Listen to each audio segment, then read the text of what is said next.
I've been fascinated by the Vietnam War ever since I first learned about it in middle school, but only recently have I started learning about it from a non-glossed over propagandized perspective. And as a step into that journey, I am currently reading Kill Anything That Moves.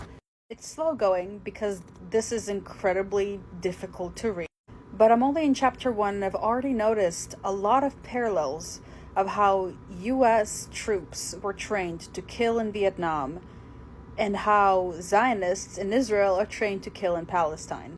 A lot of the people drafted to actually do the killing were children, they were teenagers. And their training consisted of having their spirits, minds, and bodies broken, followed by brainwashing. The previous 18 or so years of learning were to be stripped away through shock, separation, and physical and psychological stress, creating a tabula rasa on which a military imprint could be stamped. For 8 weeks, up to 17-hour days, every detail of their lives was prescribed, every action we learned in a military manner, all stringently forced by the omnipresent authority of the drill instructor.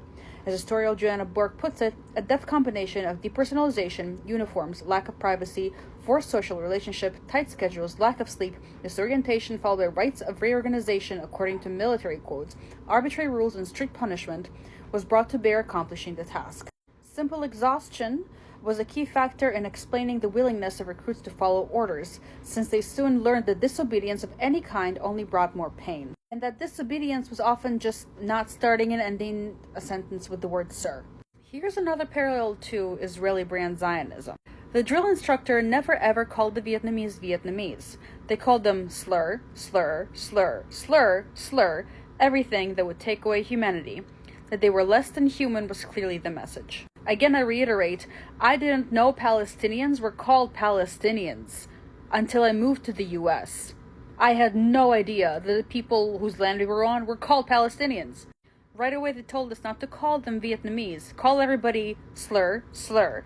They told us when you go over in Vietnam, you're going to be face to face with Charlie the Viet Cong. They were like animals or something other than human. They wouldn't allow you to talk about them as if they were people. The chapter also goes on to explain that while there was very, very brief mention of the Geneva Conventions or the laws of war, what they were actually told to do, drilled to do, is to kill.